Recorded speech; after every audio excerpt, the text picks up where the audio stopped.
കർത്താവിൻ്റെ ദാസനെ അങ്ങനെ ആർക്കും എഴുതി തള്ളാൻ പറ്റത്തില്ല. ശക്തനും ധീരനുമായിരിക്കുക. എന്താണ് യോശുവയ്ക്ക് കൊടുക്കുന്ന ഉപദേശം? എന്താണ്?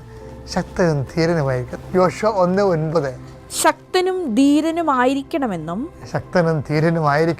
ഭയപ്പെടുകയോ പരിഭ്രമിക്കുകയോ ചെയ്യരുതെന്നും നിന്നോട്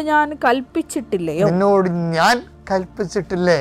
നിന്റെ ദൈവമായ കർത്താവ്, നിന്റെ ദൈവത്തിന്റെ കാര്യമാട്ടോ, നിന്റെ ദൈവമായ കർത്താവ് നീ പോകുന്നിടത്തെല്ലാം നിന്നോട് കൂടെ ഉണ്ടായിരിക്കും.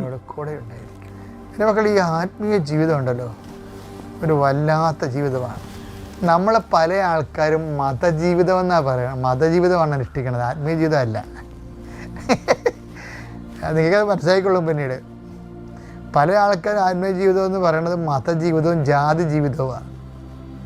കേരളത്തിലാണ് ഏറ്റവും കൂടുതൽ മതജീവിതവും ജാതി ജീവിതവും ജീവിക്കുന്നവരുള്ളവർ.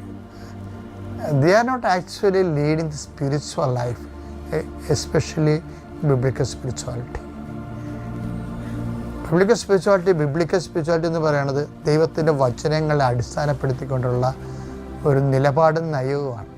അതാണ് ജോഷുവോട് പറയണത്, ശക്തനും ധീരനുമായിരിക്കണം. നീ പോകുന്നിടത്ത് ഞാൻ കൂടെ ഉണ്ടാകും. പിന്നെ നിനക്കെന്താ പ്രശ്നം? അബ്സലോമിൻ്റെ കൂടെയാണ് അഹ്തോഫെൽ ചേർന്നത്. ദാവീദിനെ പാരയും സൂചിയും വെക്കാൻ ചേർന്നതാണ്. അപ്പം ദാവീദ് എന്ത് ചെയ്യും? കർത്താവേ, എനിക്കാരുമില്ല, എന്നെ സഹായിക്കണേ, ഒന്നും പറഞ്ഞില്ല. ദാവീദ് പ്രാർത്ഥിച്ചു. എന്താ കാര്യം? ദാവീദ് പ്രാർത്ഥിക്കുമ്പോൾ, സങ്കടം കൊണ്ട് പ്രാർത്ഥിക്കുമ്പോൾ ദാവീദ് പ്രാർത്ഥിക്കണം എന്താണ്? ആരെല്ലാം ഇങ്ങനെയൊക്കെ തള്ളി പറഞ്ഞാലും, കർത്താവ് ഗൂഢാലോചന നടത്തിയാലും എന്താണ്? അങ്ങയുടെ തിരുസന്നിധിയിൽ എന്നെ തള്ളിക്കളയരുത്, അങ്ങയുടെ പരിപാലനം എന്നെ എടുത്തു കളയരുത്. അതൊക്കെയാണ് ദാവീദിൻ്റെ പ്രാർത്ഥന.